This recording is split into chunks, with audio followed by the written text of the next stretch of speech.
आप देख रहे हैं स्पेशल रिपोर्ट। मैं हूं आपके साथ चित्रा त्रिपाठी। आज हम सभी पर दुखों का पहाड़ टूट पड़ा है। आंखें भरी हुई हैं, गला रुंधा हुआ है। कैसे बताएं कि हमारे साथी आज तक के दिग्गज एंकर रोहित सरदाना रोहित कुछ दिन पहले कोरोना से संक्रमित हुए थे, अस्पताल में थे, स्थिति ठीक थी, लेकिन आज सुबह अचानक उन्हें दिल का दौरा पड़ा। डॉक्टर कुछ कर पाते इसके पहले ही रोहित ने इस दुनिया को अलविदा कह दिया।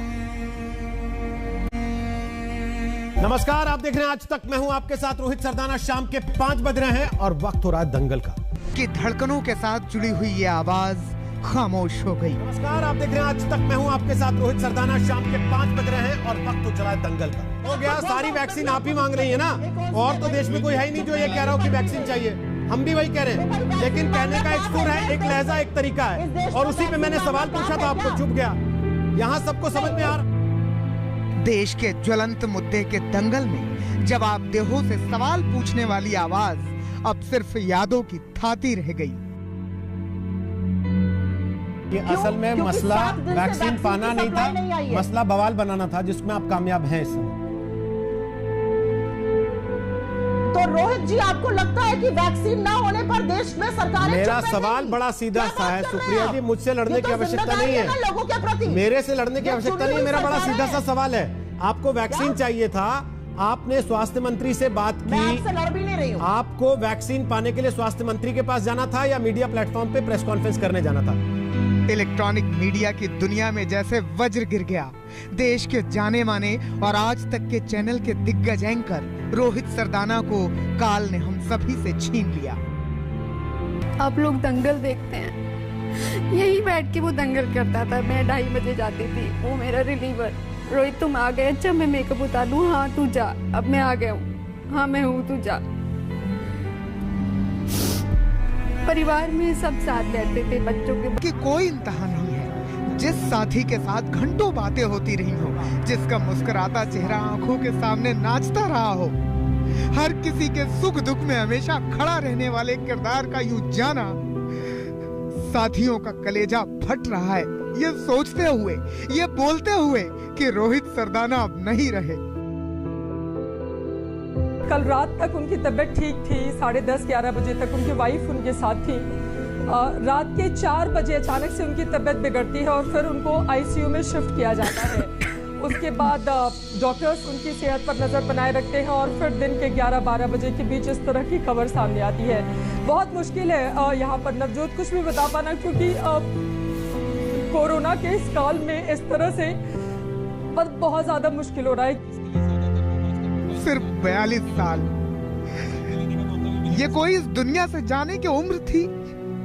अभी तो उड़ान का वक्त था, अभी तो तमाम सपने पूरे होने बाकी थे, अभी कई मंजिलें बाकी थी। घर में पत्नी, 2 छोटी बेटियां, बेटियों के साथ रोहित की तस्वीरें, उनसे जुड़ी यादें साथियों को बेचैन कर रहे हैं। आंसुओं की धार फूट रही है कि 2 छोटी छोटी बच्चियां हैं। हम सब ने देखा कि अपनी बेटियों को लेकर रोहित कितना ज्यादा पजेसिव, हर पिता अपनी बेटी के साथ होता है, लेकिन उनकी वो तस्वीरें मैं जब देखती थी तब लगता था कि बहुत छोटी बच्चियां हैं, उनके एक हंसता खेलता परिवार। हमेशा एक फोटोग्राफ्स आई थी जिसमें लिखा हुआ था मेरे बेस्ट डैडी, और केक काटता हुआ पूरा परिवार दिखाई दे रहा है। उनकी 2 बच्चियां उनको प्यार करती हुई दिखाई दे रही है। वो बहुत छोटी हैं, वो एपीजे नोएडा में पढ़ती हैं, मेरे बच्चे के साथ में वो पढ़ती हैं। बहुत मुश्किल है उनके दर्द को बता पाना कि वो क्या सोच रही होंगी, उनके ऊपर क्या गुजर रही होगी। उनको तो इतनी समझ भी नहीं है, जो छोटी बच्ची है उसको तो इतनी भी समझ नहीं होगी कि पापा के साथ क्या हो गया। मैं इससे पहले की राजनीतिक सवाल पूछता, आपने खुद ही उसमें राजनीति ला दी है, लेकिन उसके पहले मैं एक चीज जानना चाहता हूँ। जब आप खुद कह रहे हैं अनुपम खेर इतने पॉजिटिव आदमी है, पिछली बार जब ऐसा विवाद हुआ था तो उन्होंने कह दिया था उनको सलाह दूंगा प्राणायाम कर लें। इस बार ऐसा क्या हो गया जब आप कह रहे हैं कि नसीरुद्दीन शाह हैबिचुअल ऑफेंडर है, फिर क्यों रिएक्ट किया अनुपम खेर ने? आज तक की बुलंद आवाज थे रोहित सरदाना। रोहित के करोड़ों चाहने वाले थे। शाम 5 बजे उनके शो दंगल के लिए पूरा देश उनका इंतजार करता था। नमस्कार, आप देख रहे हैं आज तक। मैं हूं आपके साथ रोहित सरदाना। शाम के 5 बज रहे हैं और वक्त हो रहा है दंगल का। धाकड़ पत्रकार के तौर पर पूरा देश उनका लोहा मानता था। कभी झुके नहीं, कभी डिगे नहीं, सवाल पूछने में कभी हिचके नहीं। और इंटरव्यू था, आप कह के बार बार बात को घुमाना चाह रहे हैं। उसी इंटरव्यू में उन्होंने नसीर साहब ने बोला ना अनुपम खेर के बारे में, या तो अनुपम खेर के बारे में जब सवाल आया तो वो बोल दिए होते कि भाई ये अनुपम खेर पर इंटरव्यू कर रहे हो क्या मेरा? रोहित जी जिस चीज पर इंटरव्यू कर रहे हो उस पर रहो। इंटरव्यू नहीं था जब उन्होंने कहा साइकोपैथ, उन्होंने कहा क्लाउन, तो जवाब तो आएगा ना सामने से। कम से कम शब्दों में, कभी कटाक्ष के रूप में, कभी सीधे सीधे सवालों से वो सबको अपना मुरीद बना लेते थे। अच्छे अच्छों की बोलती बंद कर देते थे। क्या इस देश का कोई व्यक्ति तिरंगा लहराएगा या वंदे मातरम गाएगा, जिसके लिए पहले मना कर देते थे? परसों वारिस पठान बैठे थे यहाँ पर, उन्होंने खुद विधानसभा में खड़े होकर कहा था कि मैं नहीं गाऊंगा वंदे मातरम। आज वो चौड़े होकर यहाँ पर कह रहे थे कि हम तो वंदे मातरम गाते हैं। एहसान है क्या देश पर? जो देश के प्रतीक चिन्ह है उनको अपनाना, क्या उस देश पर एहसान है? रात के 10 बज रहे हैं, आप आज तक पर दस्तक देख रहे हैं। नमस्कार, मैं रोहित सरदाना आपका स्वागत करता हूँ। हर रोज रात 10 बजे आज तक के शो दस्तक में रोहित सरदाना देश के मुद्दे को सामने रखते थे।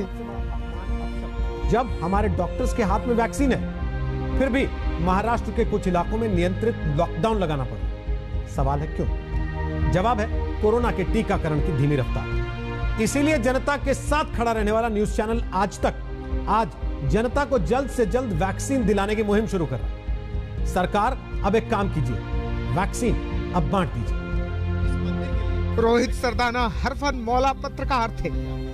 जब भी देश में कोई बड़ी खबर होती थी, रोहित हमेशा ग्राउंड जीरो पर पहुंचते थे।